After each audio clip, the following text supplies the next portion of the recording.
And I'm Miss Baker. Today our lesson will be on the Mongols and their impact on China. So right now we're going to start on our video about Genghis Khan, and let's take a look at our video response paper so we can go over the questions before we get started. I do want you to know that these aren't in order. So we're going to go over the questions so we can familiarize ourselves with what we're trying to identify in the video. What were some of the reasons for Genghis Khan's attack on North China? How did Genghis Khan unite the tribes and improve the status of the Mongol woman? What determines how Genghis Khan would treat his conquered cities and its inhabitants? And what was Genghis Khan's birth name? What was the maximum estate of people killed during the Mongol conquest of Eurasia?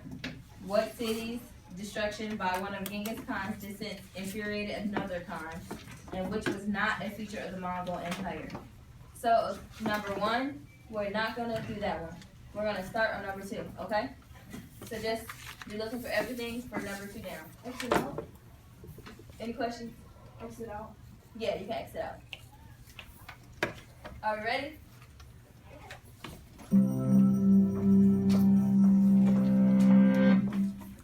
He was one of the most fearsome warlords who ever lived, waging an unstoppable conquest across the Eurasian continent. But was Genghis Khan a vicious barbarian or a unifier who paved the way for the modern world? We'll see in History versus Genghis Khan. Order. Now, who's the defendant today? Khan! I see Your Honor is familiar with Genghis Khan, the 13th century warlord whose military campaigns killed millions and left nothing but destruction in their wake. Objection. First of all, it's pronounced Chinggis Khan. Really? In Mongolia, yes. Regardless, he was one of the greatest leaders in human history. Born Temujin, he was left fatherless and destitute as a child, but went on to overcome constant strife to unite warring Mongol clans and forge the greatest empire the world has seen. Okay, so what was his name? Genghis Khan. What was his first name? Genghis. No. Let's go down and look.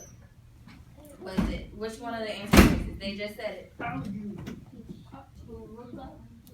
Bring Mongol clans and forge the greatest empire the world has seen, and destitute as born Temujin. He was left fatherless and destitute as a child, but went on to overcome constant strife to unite warring Mongol clans and forge the greatest empire the world has seen, eventually stretching from the Pacific to Europe's heartland. And what was so great about invasion and slaughter? Northern China lost 2/3 of its population. The Jin dynasty had long harassed the northern tribes, paying them off to fight each other and periodically attacking them. Chinggis Khan wasn't about to suffer the same fate as the last Han who tried to unite the Mongols. And the demographic change may reflect poor census keeping, not to mention that many peasants were brought into the Han's army. You can pick apart numbers all you want, but they wiped out entire cities, along with their inhabitants. The Han preferred enemies to surrender and pay tribute, but he firmly believed in loyalty and diplomatic law. The cities that were massacred were ones that rebelled after surrendering, or killed his ambassadors. His was a strict understanding of justice. Multiple accounts show his army's brutality going beyond justice, ripping unborn children from mothers' wombs, using prisoners as human shields or moat fillers to support siege engines, taking all women from conquered towns. Enough! How barbaric! Is that really so much worse than other medieval armies? That doesn't excuse Genghis Khan's atrocities, but it does make Chinggis Khan unexceptional for his time rather than some bloodthirsty savage. In fact, after his unification of the tribes abolished bride kidnapping, women in the Mongol ranks had it better than most. They controlled domestic affairs, could divorce their husbands, and were trusted advisors. Temujin remained with his first bride all his life, even raising her possibly illegitimate son as his own. Regardless, Genghis Khan's legacy was a disaster. Up to 40 million killed across Eurasia during his descendants' conquests. 10% of the world population. That's not even counting casualties from the Black Plague, brought to Europe by the Golden Horde's siege of Kaffa. Surely that wasn't intentional. Actually, when they saw their own troops dying of the plague, they catapulted infected bodies over the city walls. That is nonsense. The accounts you're referencing were written over 100 years after the fact. How reliable do you think they are? Plus, the survivors reaped the benefits of the empire Chinggis Khan founded. Benefits? The Mongol Empire practiced religious tolerance among all subjects. They treated their soldiers well, promoted based on merit rather than birth, established a vast postal system, and enforced universal rule of law. Not to mention their contribution to culture. You mean like Hulagu Khan's annihilation of Baghdad, the era's cultural capital? Libraries, hospitals, and palaces burned, irrigation canals buried? Baghdad was unfortunate, but its caliph refused to surrender, and Hulagu was later punished by Berke Khan for the wanton destruction. It wasn't Mongol policy to destroy culture. Usually they saved doctors, scholars, and artisans from conquered places and transferred them throughout their realm, spreading knowledge across the world. What about the devastation of Kievan Rus, leaving its people in the Dark Ages even as the Renaissance spread across Western Europe? Western Europe was hardly peaceful at the time. The stability of Mongol rule made the Silk Road flourish once more, allowing trade and cultural exchange between East and West. And its legacy forged Russia and China from warring princedoms into unified states. In fact, long after the empire, Chinggis Khan's descendants could be found among the ruling nobility all over Eurasia. Not surprising that a tyrant would inspire further tyrants. Careful what you call them, you may be related. What? 16 million men today are descended from Chinggis Khan. That's 1 in every 200. For every great conqueror, there are millions of conquered. Whose stories will survive? And can a leader's historical or cultural significance outweigh the deaths they caused along the way? These are the questions that arise when we put history on trial.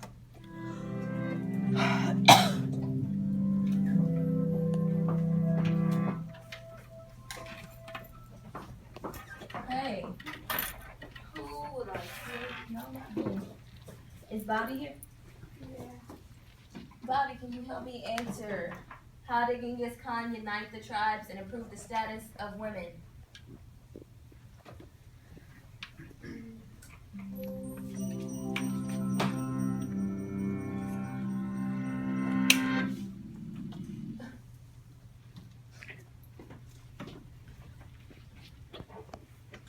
Can you help me answer that? Did you get it down? Do you recall? Okay, Colin, Not here. Not here. Drake, I don't have anything. did we write anything down? Can we think of something, guys? Yeah, we're allowed to play divorce and Yes.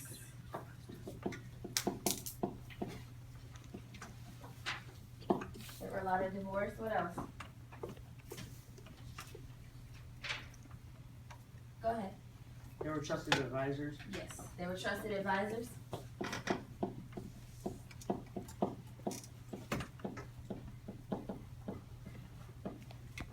One more.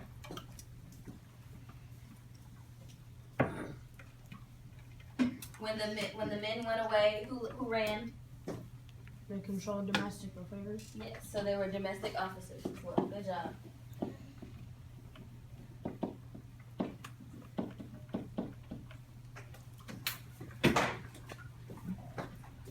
Okay, I'm sorry.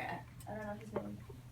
What is your name? Andrew. So I have Andrew. Who else just answered the question for me?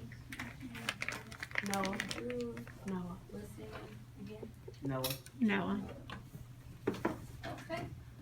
What determined how Genghis Khan would treat a conquered city and its inhabitants? he would make them.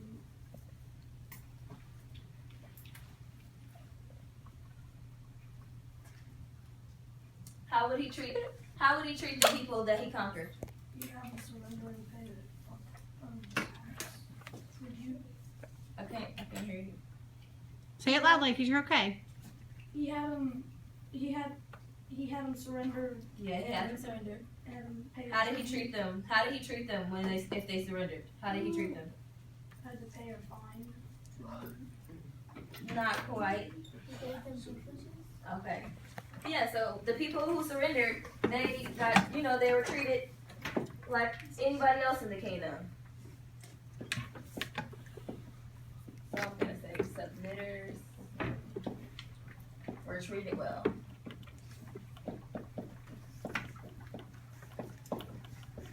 What if someone didn't want to be conquered? How did he treat them? He killed them all, but he kept the doctors, the scholars, and I don't remember. That is a great answer. Yes. So for those that wanted to rebel, we're just gonna simply put he killed them all. That's it. After But just as what's your name? Christian. Just as Christian was saying, he kept the scholars, he kept the teachers, and the doctors. Okay, what is Genghis Khan's birth name? We all did this together. B, right? What is the maximum estimate of people killed during the Mongol conquest of Eurasia? Got a lot of hands on this, and I'm gonna have to pull. Megan? Is Megan here? 40 million. Correct. Oh, I can't. You have to figure out how to spell that.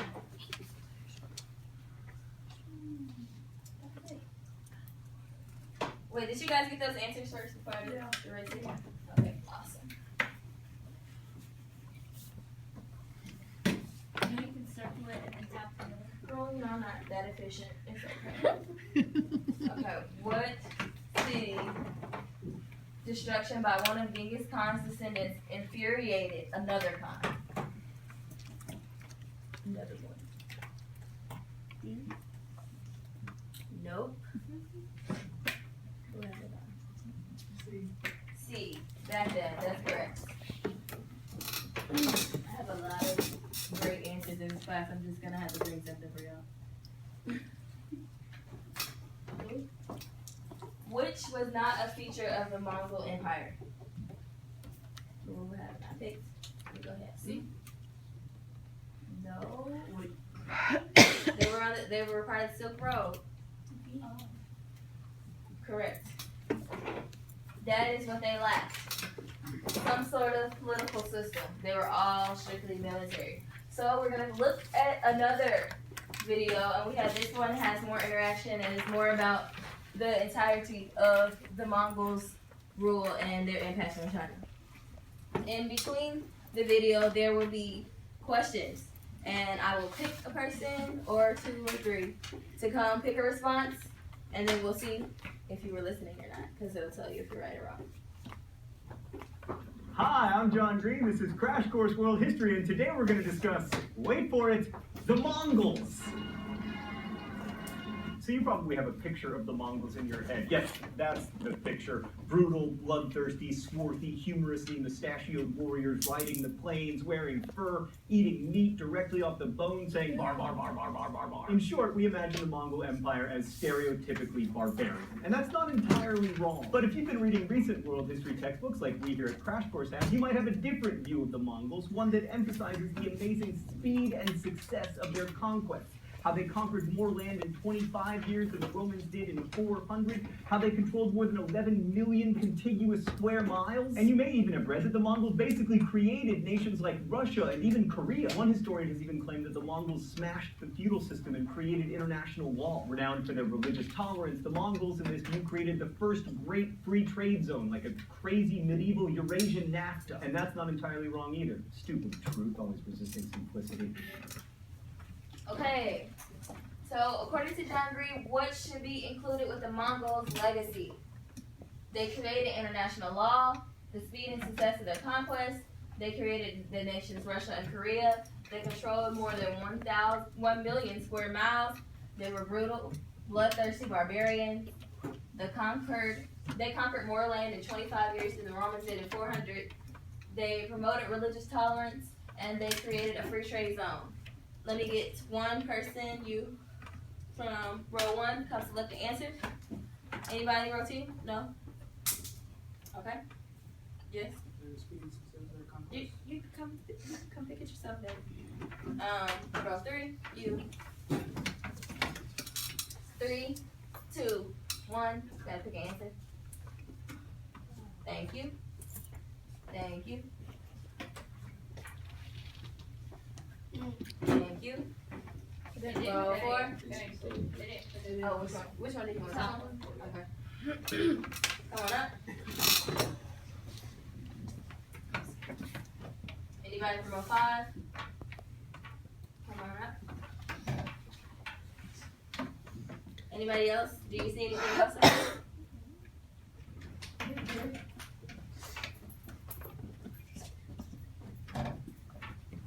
Anything else? Which 2 do we have left? We have, they control more than 11 million square miles, and they promoted religious tolerance. Hmm. I wrote some stuff down. You wrote some stuff down.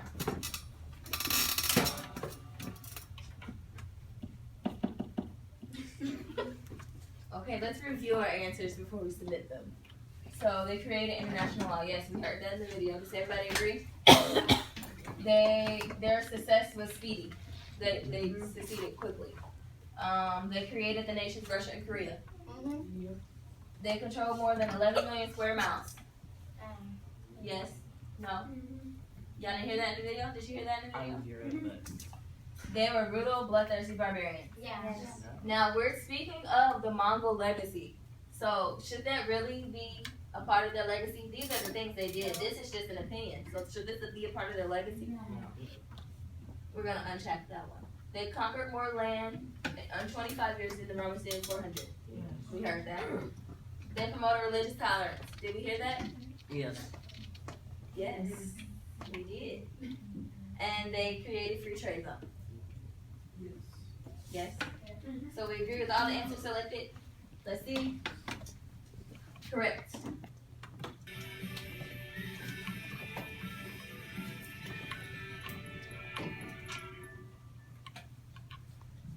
So remember herders? We talked about them back in episode 1 as an alternative to hunting and gathering or agriculture. Here are the key things to remember. 1, nomads aren't Jack Kerouac. They don't go on like random road trips. They migrate according to climate conditions so they can feed their flocks. 2, nomads don't generally produce manufactured goods, which means they need to trade, so they almost always live near settled people. And 3, because they generally live close to nature and in harsh conditions, pastoralists tend to be tougher than diamond-plated differential calculus. Like think of the Huns, or the Xiongnu, or the Mongols.